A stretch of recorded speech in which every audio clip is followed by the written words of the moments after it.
말씀은 로마서 14장 1절부터 13절까지의 말씀입니다. 로마서 14장 1절부터 13절까지의 말씀 한 절씩 교독하도록 하겠습니다.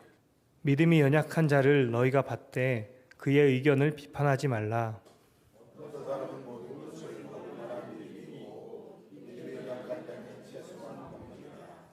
먹는 자는 먹지 않는 자를 업신여기지 말고 먹지 않는 자는 먹는 자를 비판하지 말라. 이는 하나님이 그를 받으셨음이라.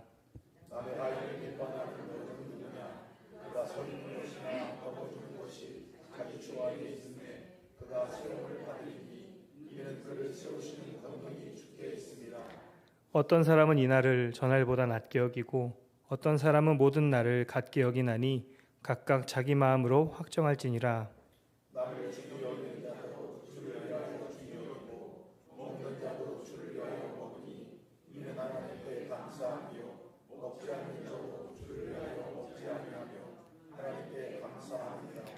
우리 중에 누구든지 자기를 위하여 사는 자가 없고 자기를 위하여 죽는 자도 없도다.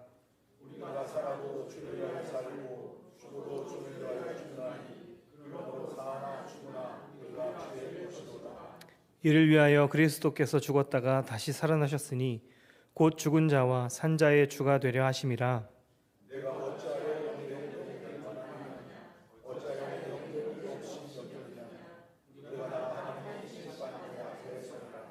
기록되었으되 주께서 이르시되 내가 살았노니 모든 무릎이 내게 꿇을 것이요 모든 혀가 하나님께 자백하리라 하였느니라. 함께 읽겠습니다. 그런즉 우리가 다시는 서로 비판하지 말고 도리어 부딪힐 것이나 거칠 것을 형제 앞에 두지 아니하도록 주의하라. 아멘. 오늘 말씀 가운데 주님께서 우리에게 만지시고 역사하실 줄 믿습니다. 그 말씀을 가지고 주님 앞에 가까이 나아가는 시간 되길 원합니다. 여러분, 우리가 살아가면서 가장 많이 짓는 죄가 무엇이라고 생각하세요? 가장 많이 짓는 죄. 여러분들 순간 여러 죄들이 흘러가지 않습니까? 부끄럽지만 저의 하루의 삶을 돌아보면서 여러 죄들의 분포를 따져보면 저에게는 비판하는 죄가 가장 많은 부분을 차지하는 것 같습니다. 오늘 오전에 이 비판에 대한 설교를 준비하면서 아내에게 잠깐 설교의 내용을 이야기했는데 아내가 따로 설교하지 말고 지금까지 비판했던 거 다 이야기하고 앞으로 그렇게 하지 않겠다고 하면 설교 한 편이 뚝딱 완성되는 거 아니냐고 하더라고요. 아내에게 말로 표현한 비판이 그 정도면 제가 말로 표현하지 않고 마음으로 짓는 비판의 죄가 얼마나 제 안에 더 많겠습니까? 여러분, 이 비판은 어디로부터 시작되는 것일까요? 결국 내가 더 잘났다고 하는 것에서 시작되는 것이죠. 여러분은 비판의 죄에 대해서 자유하십니까? 우리가 생각해 보면 이 비판이 그렇게 죄는 아닌 것 같거든요. 내가 보기에도 잘못된 것 같고 하나님 보기에도 잘못된 것 같아서 하는 비판인데 그게 뭐 그렇게 잘못된 것일까 생각하게 되지 않습니까? 어쨌든 잘하면 비판도 하지 않을 텐데 잘 못하니까 비판하게 되는 거 아닙니까? 그런데 이 모든 것은 내가 기준이 되고 내가 판단하는 것에서 시작되는 것입니다. 그러니 죄가 될 수밖에 없는 것이죠. 왜냐하면 성경의 어디를 봐도 비판을 좋게 보는 구절이 없습니다. 잘못을 지적해서 돌아오도록 권면하라고 하는 구절은 있지만 비판하라고 하지는 않거든요. 잘못의 지적과 권면은 사랑의 마음을 가지고 정말 상대를 생각해서 하는 말이라면 비판은 대부분 그 대상이 없을 때 벌어지게 됩니다. 내가 누군가를 비판한다고 했을 때를 생각해 보십시오. 직접 대놓고 이야기하는 경우보다 없을 때 이야기하는 경우가 더 많지 않습니까? 하나님은 우리에게 이런 비판을 허용하지 않으셨습니다. 마태복음 7장에서 예수님은 모든 이들에게 이렇게 가르치십니다. 1절, 2절 말씀을 보면 비판을 받지 아니하려거든 비판하지 말라. 너희가 비판하는 그 비판으로 너희가 비판을 받을 것이요 너희가 헤아리는 그 헤아림으로 너희가 헤아림을 받을 것이니라. 비판을 받지 않으려면 비판하지 말라고 합니다. 누가 비판받기를 좋아하겠습니까? 결국 비판하지 말라는 이야기인 것이죠. 그 이유가 뭔가 3절, 4절을 보면 어찌하여 형제의 눈 속에 있는 티는 보고 네 눈 속에 있는 들보는 깨닫지 못하느냐. 보라, 네 눈 속에 들보가 있는데 어찌하여 형제에게 말하기를 나로 내 눈 속에 있는 티를 빼게 하라 하겠느냐. 우리의 눈에 다른 사람의 허물이 보이고 티가 보여서 비판하지만 사실 우리는 우리를 먼저 돌아봐야 하는 것입니다. 내가 다른 사람을 비판하는 그것보다 훨씬 더 큰 들보가 우리에게 있기 때문이죠. 그래서 내가 누군가를 비판하면 우리에게는 더 큰 비판으로 돌아오게 된다는 것입니다. 그러니 다른 누군가를 비판하지 말고 우리 스스로를 점검하고 돌아보면서 우리 안에 있는 들보를 먼저 제거하라 말씀하고 계시는 것이죠. 이 말씀처럼 정말 우리가 우리의 허물을 제대로 본다면 우리가 그 누군가를 비판할 수 없습니다. 저도 이 말에 너무나 동의합니다. 그리고 저는 예수님이 저를 살리시기 위해서 예수님의 생명을 버릴 수밖에 없을 정도로 말도 안 되는 죄인이라는 것도 압니다. 그런데 정말 염치가 없게 제 안에 비판이 계속 일어납니다. 이제 저를 볼 때마다 저 목사가 나를 어떻게 비판하려나 하고 저를 슬슬 피하시는 분들이 생길 것 같은데 제 다음 이야기를 한번 들어보십시오. 그래도 다행인 것이 뭔지 아십니까? 그렇게 수많은 판단과 비판이 있는 저희지만 그 판단과 비판이 끊어질 때가 있습니다. 바로 예수님 안에 거하면서 예수님과 깊이 동행할 때입니다. 참 신기하게 제 안에 하나님의 은혜가 충만하면 그 많던 비판거리들이 사라집니다. 그리고 그제서야 제가 얼마나 죄인이고 이런 죄인이 어떤 사랑을 받았는지가 깨달아져서 그 사랑에만 초점을 맞추게 됩니다. 그러니 저를 피하지 마시고 저를 위해서 기도해 주십시오. 저 목사가 하나님의 은혜로 충만하게 하셔서 나를 비판하지 않게 하소서. 죄송합니다. 어쨌든 정말 제가 하나님의 은혜로 충만하게 되기를 위해서 여러분 함께 중보해 주시기 바랍니다. 비판의 이야기로 말씀을 시작했는데 오늘 로마서 14장의 말씀이 딱 그 이야기입니다. 당시 로마 교회 안에는 이 비판의 문제가 있었습니다. 로마가 거대 도시였기에 로마 교회에 소속된 성도들은 다양한 민족이 섞여 있었고 그래서 여러 문화적 배경을 가지고 있었습니다. 특히 유대인과 이방인 사이에 문화적 차이가 존재했는데 음식과 절기에 대한 문제가 컸습니다. 유대인들은 유대교의 전통을 따라서 먹지 않는 음식이 있었고 특정 절기를 중요하게 여기며 지켰습니다. 하지만 상대적으로 이런 전통이 없었던 이들은 먹는 것에 그렇게 구애받지 않고 특정 절기도 크게 중요하게 여기지 않았습니다. 그렇다 보니까 서로가 옳다고 이야기하면서 비판하는 소리가 점점 커져갔습니다. 나는 이렇게까지 힘들게 믿음을 지켜나가려고 하는데 상대적으로 편해 보이는 이들이 안 입고왔던 것이죠. 그리고 반대 입장은 편하게 신앙생활을 잘 하고 있는데 자꾸 뭘 더 하라고 하니까 그게 또 싫었던 것입니다. 그래서 바울이 1절부터 오늘 본문 3절까지 이렇게 이야기하고 있습니다. 믿음이 연약한 자를 너희가 받되 그의 의견을 비판하지 말라. 어떤 사람은 모든 것을 먹을 만한 믿음이 있고 믿음이 연약한 자는 채소만 먹느니라. 먹는 자는 먹지 않는 자를 업신여기지 말고 먹지 않는 자는 먹는 자를 비판하지 말라. 이는 하나님이 그를 받으셨습니다. 아직 믿음이 연약해서 먹는 것의 문제를 제대로 인식하지 못하고 있는 이들을 비판하지 말아라.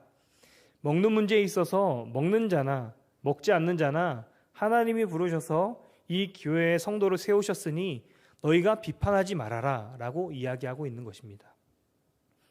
그러면서 바울이 4절의 말씀을 하는데 우리가 하나님의 세움을 받은 종이고 하나님의 부르심을 받은 이들인데 너희가 뭔데 하나님의 종인 서로를 비판하냐 하고 조금 세게 이야기합니다. 여러분, 하나님은 오늘 말씀을 통해서 우리에게 어느 때보다 명확하게 분명하게 말씀하고 계십니다. 조금 센 표현이어서 죄송합니다. 하지만 오늘 본문의 바울의 말을 빌리면 하나님이 우리에게 너희가 뭔데 내가 이 교회로 부르고 세운 일을 판단하고 비판하느냐라고 말씀하고 있는 것이죠. 사실 이 말씀은 하나님이 여러분들에게 하시는 말씀이라기보다 저에게 하는 말씀으로 다가왔습니다. 저는 이 말씀이 제 안에 너무 큰 경고로 들렸습니다. 하나님이 부르시고 하나님이 세우시고 하나님이 변화시키시고 하나님이 이끌어 가시는데 내가 뭐라고 판단하고 비판하고 있나 하는 생각을 하게 되었습니다. 그리고 이 커다란 죄인 비판이 제 안에 끊어지기를 위해서 기도하게 되었습니다. 여러분, 하나님이 세우시고 부른 일을 판단하고 비판하는 일은 우리에게 굉장히 큰 죄입니다. 하나님은 괜찮다고 하시는데 내가 앞서서 내 시선으로 내 기준으로 하나님 그거 아니잖아요 라고 하나님의 계획과 판단을 무시하는 것일 수 있기 때문입니다. 이어서 바울은 절기의 문제에 대해서 5절에 이렇게 이야기합니다. 너희가 지금 각자 중요하게 여기는 날이 다르고 어떤 이는 다 같은 날로 여기는데 서로 비판하지 말고 각자 자기 마음에 정한 대로 해라 라고 이야기합니다. 여러분, 바울이 먹는 문제나 절기를 지키는 문제에 있어서 좀 뭔가 명확하게 정해주지 않고 그저 비판하지 말라고만 하고 그냥 넘어가는 느낌이지 않습니까? 뭔가 이건 되고 이건 안 되고 좀 명확하게 말을 해주면 지금 그들의 싸우는 원인도 사라질 텐데 조금은 애매하게 넘어가는 것 같습니다. 바울은 이 문제에 대해서 왜 이렇게 그냥 넘어가는 것일까요? 사실 바울에게 이 먹는 문제나 절기의 문제가 한 교회를 이루는 일을 깨고 서로 다툴 만큼 중요한 문제가 아니었기 때문입니다. 6절 8절에 바울은 이렇게 이야기합니다. 나를 중히 여기는 자도 주를 위하여, 중히 여기는 영이고 먹는 자도 주를 위하여 먹으니 이는 하나님께 감사함이요 먹지 않는 자도 주를 위하여 먹지 아니하며 하나님께 감사하느니라. 우리 중에 누구든지 자기를 위하여 사는 자가 없고 자기를 위하여 죽는 자도 없도다. 우리가 살아도 주를 위하여 살고 죽어도 주를 위하여 죽나니 그러므로 사나 죽으나 우리가 주의 것이로다. 바울은 우리가 한 교회 공동체로서 모두가 주님을 위해 살아가고 있고 하나님께 감사하며 살아가고 있다. 우리 중에 누구도 자기를 위해서 사는 자가 없고 자기를 위해서 죽는 자도 없다. 이야기하면서 그저 먹는 자도 먹지 않는 자도 절기를 중히 여기는 자도 다 하나님을 위해서 살아가기 때문에 서로 존중하고 사랑하라 라고 말하고 있는 것입니다. 여러분, 이 말씀이 저는 우리 교회 안에 온전히 적용되기를 원합니다. 우리 안에 분명히 깨달아지고 우리의 마음이 완전히 풀어지는 말씀이 되기를 원합니다.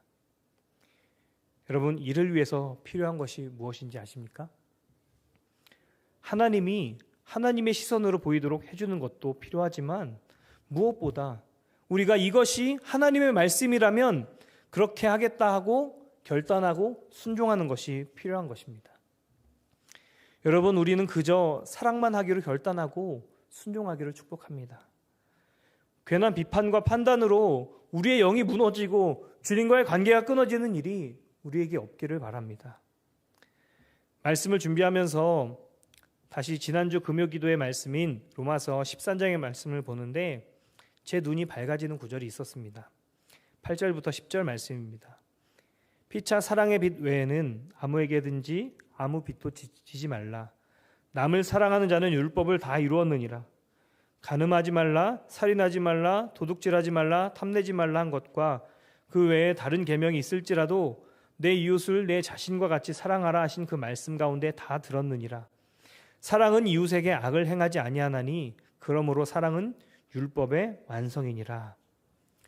여러분, 간음하지 말라, 살인하지 말라, 도둑질하지 말라, 탐내지 말라, 이외에 다른 계명이 있을지라도 모두 다 사랑 안에 들어있다라고 이야기합니다. 이웃을 정말 사랑하면, 우리가 우리 예수도행교회를 공동체를 사랑하면 앞에 계명들을 범하는 죄를 지을 리가 있겠습니까? 정말 주님의 사랑으로 사랑한다면 비판하고 판단하는 일이 있겠습니까? 그러면서 비판하고 있는 저를 보는데 너무 제 안에 사랑이 없음이 깨달아졌습니다. 저는 마태복음 5장 44절 46절을 보면서 말씀이 이렇게 됩니다. 나는 너희에게 이르노니 너희 원수를 사랑하며 너희를 박해하는 자를 위하여 기도하라. 46절에 너희가 너희를 사랑하는 자를 사랑하면 무슨 상이 있으리요? 세리도 이같이 아니하느냐? 저는 나의 원수, 나를 박해하는 이들도 예수님이 나에게 주신 생명까지 아낌없이 주신 그 사랑으로 사랑하게 해달라고 기도합니다. 그러면서도 저는 제 주변에 있는 이들을 비판하고 판단하고 있습니다. 굉장히 부끄럽지만 저는 껍데기만 있는 거짓된 그리스도인으로 살아가고 있던 것입니다. 그리고 제가 사랑한다고 이야기하지만 그가 제 힘으로 제가 사랑할 수 있는 그 범위를 사랑하는 것이지 하나님이 주신 사랑으로 그 범위를 넘어서 사랑하고 있는 것은 아니었습니다. 여러분, 바울이 9절에 이를 위해서 그리스도께서 죽었다가 다시 살아나셨다라고 했는데 여기서 말하는 이를 위해서는 무엇을 이야기하겠습니까? 8절에 주님을 위해서 살고 죽는 것을 이야기하지 않겠습니까? 8절 말씀입니다. 우리가 살아도 주를 위하여 살고 죽어도 주를 위하여 죽나니 그러므로 사나 죽으나 우리가 주의 것이로다. 여러분, 주님을 위해 살고 죽을 마음의 준비가 되셨습니까? 그렇다면 주님이 부르시고 세우신 이들을 위해서 같이 살고 같이 죽지 않으시겠습니까? 우리가 여기에서 분명히 기억해야 하는 것은 주님이 결코 우리가 비판할 수밖에 없었던 그 이유를 모르시지 않는다는 것입니다. 결코 그것을 외면하시지 않는다는 것입니다. 주님은 우리의 상처, 우리가 겪은 아픔, 고통을 누구보다 잘 아시고 공감하시는 분이십니다. 다만 그럼에도 비판하지 말라고 하시는 것은 우리가 나가야 할 가장 완전한 길은, 주님이 생각하시는 가장 최선의 길은 비판이 아니라 사랑의 길이기 때문입니다. 주님은 다른 모든 것은 다 나한테 맡기고 그저 너는 사랑만 해라 라고 말씀하고 있는 것이죠. 저는 이 주님의 분명한 마음을 오늘 10절과 17절부터 12절의 말씀을 통해서 봤습니다. 내가 어찌하여 내 형제를 비판하느냐? 내 형제를 업신여기느냐? 우리가 다 하나님의 심판대 앞에 서리라. 기록되었으되 주께서 이르시되 내가 살았노니 모든 무릎이 내게 꿇을 것이요 모든 혀가 하나님께 자백하리라 하였느니라. 이러므로 우리 각 사람이 자기 일을 하나님께 직고하리라. 하나님은 너희가 너희 형제를 비판하지 말고 업신여기지 말아라 라고 이야기하면서 주님이 그 안에서 살아 역사하시고 깨닫게 하시기에 각자 자신의 허물과 죄를 스스로 고백하게 될 것이다 말씀하고 있습니다. 저는 이 말씀이 굉장히 큰 위로의 말씀으로 다가왔습니다. 네가 비판할 수밖에 없었던 이유를 내가 다 알아. 그러니 그것 이제 나한테 맡기고 너는 나 하나님만 신뢰하고 나 하나님만 바라봐 라고 이야기하는 것으로 들렸기 때문입니다. 그리고 13절에 누구보다 하나님의 이 마음을 잘 아는 바울은 로마 교회에 이렇게 단호하게 이야기합니다. 그런즉 하나님이 그렇게 하나님의 방식대로 일할 것이니 다시는 우리 비판하지 말자. 그리고 우리가 서로 부딪힐 것이나 거칠 것은 형제 앞에 두지 않도록 주의하자.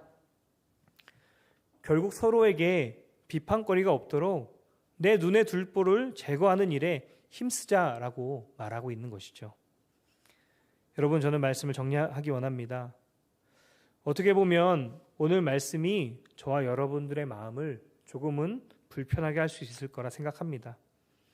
하지만 정말 우리를 향한 하나님의 사랑의 말씀으로 들으시기 바랍니다. 하나님이 우리에게 말씀하시기를 나에게 맡기고 너는 나를 사랑하고 너의 주변을 사랑해 하시는 말씀에만 우리가 순종하며 나아가기 원합니다. 우리가 다 하나님의 부르심을 입었고 그 부르심 가운데 각자 나름대로 하나님을 위해서 살아가고 있음을 서로 인정하고 부족한 부분은 함께 기도로 섬기고 나보다 나은 부분은 배우며 그렇게 함께 지어져가는 우리 교회가 되기를 주님의 이름으로 축복합니다. 그리고 이를 위해서 우리가 성령의 충만을 갈망하며 간절히 기도하기 원합니다. 우리가 성령의 충만함 가운데 거하면 우리의 시선이 바뀌고 비판거리가 아닌 주님의 은혜와 사랑 가운데 머물게 될 것이고, 우리는 자연히 비판이 아닌 사랑의 사람으로 서게 될 것이기 때문입니다. 여러분, 이 밤에 우리가 이것을 위해서 함께 찬양하고 기도하기 원합니다.